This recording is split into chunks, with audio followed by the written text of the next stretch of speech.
I'm not going to beat this one. John, you fought so hard.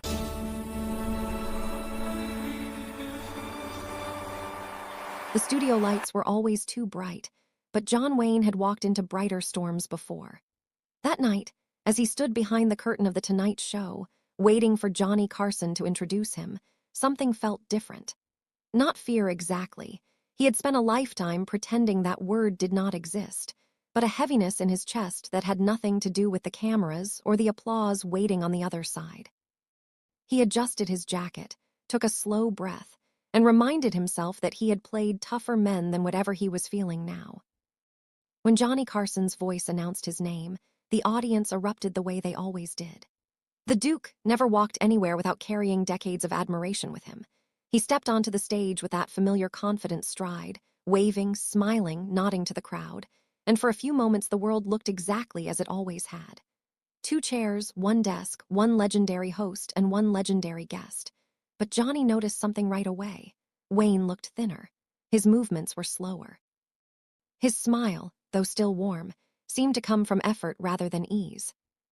They started the way they always did, with jokes and memories and stories from old film sets. The audience laughed, and for a while John Wayne almost forgot why he was really there. He talked about horses, about directors, about scenes that had gone wrong and somehow become famous anyway. Jonny Carson, master of timing, kept the mood light, but every so often his eyes would return to Wayne's face, searching for something he couldn't quite name. John Wayne had been fighting his own private war for years. The public knew he had beaten lung cancer once, that he had survived surgeries that would have ended most men. What they did not know was that the enemy had come back, quieter and more patient, hiding in his stomach, waiting.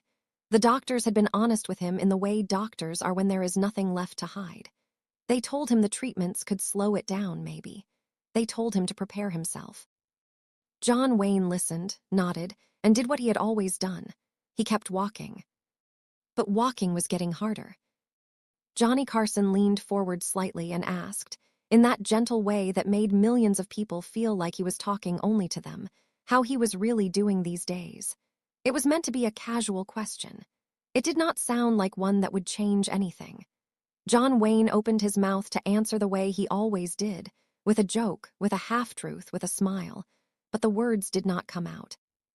Instead, he looked down at his hands, those big hands that had held reins, guns, scripts, and the weight of so many heroic characters.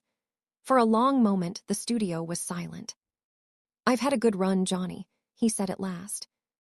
The audience did not know how to react. Some laughed softly, thinking it was another joke. But Jonny Carson did not laugh. He saw it in Wayne's eyes.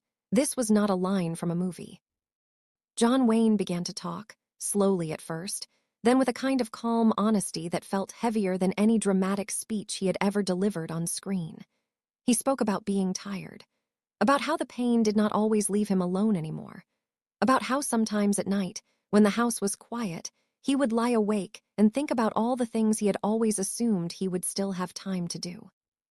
He did not say the word cancer right away, but everyone understood. "I don't think I'm going to beat this one," he said simply. If a pin had dropped in that studio, everyone would have heard it. Jonny Carson's face changed in a way the audience was not used to seeing. The jokes were gone. The mask of the show was gone. There were just 2 men sitting under bright lights, talking about something no one ever really wants to talk about. John Wayne did not cry, but his voice, the same voice that had once filled theaters with confidence and command, carried something new in it now. Not fear exactly. Something closer to acceptance mixed with regret. He said he wasn't afraid of dying. He said he had made peace with that part. What made his voice slow down was talking about leaving his children, leaving the world that had given him everything, leaving stories untold and mornings he would never see. "You always think you've got more time," he said, shaking his head slightly, almost smiling at the foolishness of it. Jonny Carson nodded, his own eyes reflecting a sadness that no studio audience had ever come to see. He did not interrupt. He did not rush him. For once, television was not in a hurry. They talked about the past, about the strange journey from a young man trying to get any role he could to becoming a symbol that people would still talk about long after he was gone. John Wayne said he never planned on being a legend. He just showed up and did the work. Day after day. Film after film. He said if people remembered him, he hoped it would not just be for the tough guys he played, but for the simple fact that he tried to do his job well. Near the end of the conversation, Johnny asked him how he wanted to be remembered.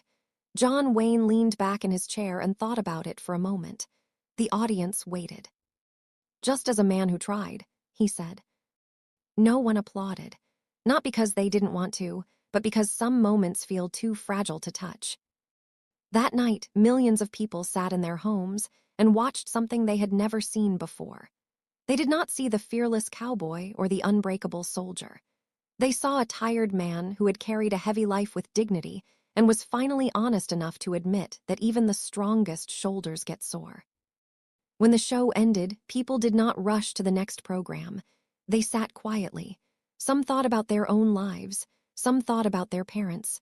Some thought about how many times they had said, "I'll do it later," as if later were a promise instead of a question.